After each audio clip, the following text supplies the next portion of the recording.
안녕하세요. 오늘은 수십 년간 거의 잊혀졌던 질병이죠. 엠폭스에 대해 깊이 파헤쳐 보려고 합니다. 예전에는 원숭이 두창이라고 불렸는데 이 바이러스가 어떻게 갑자기 전 세계의 주목을 받게 됐는지 그 놀라운 과정을 한번 따라가 보겠습니다. 원래는 동물 사이에서나 돌던 정말 희귀한 질병이었거든요. 그런데 2022년에 이게 갑자기 전 세계로 확 퍼져나가면서 우리 모두가 이 오래된 바이러스를 완전히 새로운 시각으로 보게 된 거죠.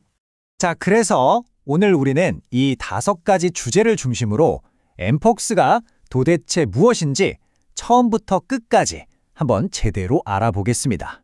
네, 그럼 첫 번째 순서입니다. 엠폭스는 과연 어떤 바이러스일까요? 그 정체부터 한번 살펴보시죠.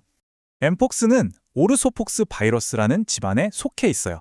이게 뭐냐면 우리가 역사 속에서나 들어봤던 그 무서운 천연두 바이러스와 아주 가까운 친척, 사촌격이라고 생각하시면 쉽습니다.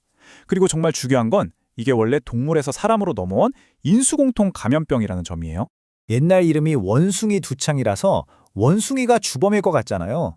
근데 사실 진짜 숙주들은 따로 있습니다. 여기 보시는 것처럼 원숭이는 물론이고요. 아프리카의 다람쥐나 쥐 같은 다양한 야생동물들이 이 바이러스를 몸에 지니고 있었던 거죠. 자, 이제 엠폭스가 아프리카 일부 지역의 풍토병에서 어떻게 전 세계를 휩쓰는 유행병이 되었는지 그 극적인 변화의 과정을 한번 추적해 보겠습니다. 이 타임라인을 보시면 그 역사가 한눈에 딱 들어오죠. 1970년대 아프리카에서 조용히 시작해서 2022년에 이르러서는 사람 간의 전파를 통해서 완전히 세계적인 문제로 떠오르게 됩니다. 이 2차 감염률 변화를 보면 정말 깜짝 놀라실 거예요. 과거엔 고작 3% 수준이라 사람끼리 없는 건 드물다고 생각했는데 이게 75%를 훌쩍 넘어섰습니다. 왜 이렇게 됐을까요? 바로 천연두 백신 접종이 중단되면서 인류의 집단 면역이라는 방어막이 약해진 틈을 이 바이러스가 정확히 파고든 겁니다. 훨씬 더 위협적인 존재가 된 거죠. 2022년 유행이 얼마나 거쳤는지는 이 숫자 하나로 설명이 됩니다. 전 세계적으로 무려 8만 7천 건에 달하는 확진 사례가 보고됐으니까요. 그리고 이 차트는 2022년 유행의 아주 중요한 특징을 보여줍니다. 바로 감염된 사람들의 프로필이 완전히 바뀌었다는 점이에요. 과거에는 감염자의 40%가 어린이였는데 2022년에는 2%도 채 안 됐고요. 주로 성인들, 특히 남성 간 성접촉을 통해서 전파되는 양상을 보였습니다. 자, 그럼 엠폭스에 걸리면 몸에 어떤 변화가 나타날까요? 가장 눈에 띄는 특징이죠. 바로 발진에 대해서 자세히 알아보겠습니다. 본격적으로 피부에 뭐가 나기 전에 우리 몸이 먼저 신호를 보내요. 마치 심한 독감처럼 열이 확 나고 허리가 끊어질 듯 아프고 온몸이 쑤시는 거죠.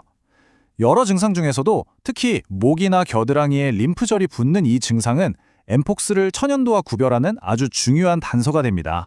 엠폭스 발진은 그냥 막 생기는 게 아니라 약 2주에서 4주에 걸쳐서 아주 정해진 순서대로 변신을 합니다. 평평한 점으로 시작해서 오돌토돌 솟아오르고 물집이 잡혔다가 고름으로 변하고 마지막엔 딱지가 앉으면서 끝나는 하나의 여정 같은 거죠.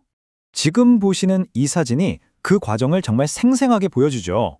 병변 하나가 어떻게 생겨나서 어떤 단계를 거쳐 낫게 되는지 그 변화의 흐름을 한눈에 파악할 수 있습니다. 여기서 아주 특징적인 모습을 하나 발견할 수 있는데요. 바로 이 배꼽 모양입니다.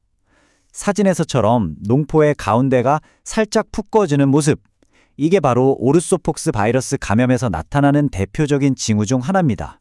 그런데 말이죠. 2022년 유행에서는 이 발진이 꼭 교과서대로만 나타나지는 않았어요. 특히 생식기나 입 주변에 집중적으로 생기거나 심지어 온몸에 발진이 딱 하나만 있는 경우도 있어서 초기 진단에 혼란을 주기도 했습니다. 그럼 의료 현장에서는 이 병을 어떻게 진단하고 또 어떻게 치료하는지 그 임상적 대응 방법에 대해 알아보겠습니다. 확진은 그럼 어떻게 할까요? 단순히 눈으로 보고 엠폭스 같네요 라고 하진 않습니다. 정확한 진단을 위해서는 피부 병변에서 검체를 채취해서 우리가 코로나19 때 많이 들어본 PCR 검사를 통해 바이러스의 DNA를 직접 확인하는 과정이 반드시 필요합니다. 치료는 다행히 대부분의 경우 푹 쉬고 물 많이 마시는 것 같은 지지요법만으로도 자연스럽게 회복됩니다. 하지만 증상이 심하거나 면역력이 약한 고위험군에게는 테코비리마트 같은 효과적인 항바이러스제를 사용하기도 해요. 그리고 병변 때문에 통증이 굉장히 심할 수 있어서 이 통증을 잘 관리해 주는 게 치료의 아주 중요한 부분입니다. 자, 이제 거의 다 왔습니다. 마지막으로 우리가 엠폭스를 어떻게 예방할 수 있는지, 그리고 감염됐을 때 예후는 어떤지 살펴보면서 마무리하도록 하겠습니다. 이 85%라는 숫자는 정말 희망적이죠. 이게 뭐냐면 과거에 우리가 맞았던 천연두 백신이 엠폭스에 대해서도 약 85%의 교차 방어 효과를 보인다는 뜻이거든요. 이게 바로 현대 예방 전략의 든든한 기반이 되어 주었습니다.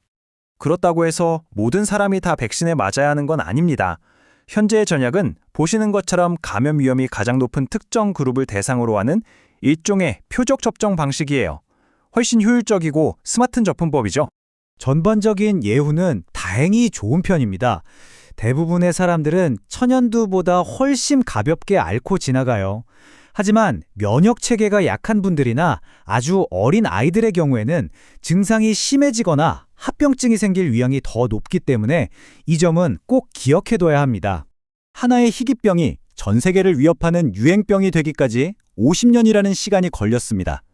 그렇다면 모든 것이 훨씬 더 빠르고 긴밀하게 연결된 지금의 세상에서 다음 감염병은 과연 어떤 모습으로 또 얼마나 빠르게 우리 앞에 나타나게 될까요? 한번 생각해 볼 문제입니다.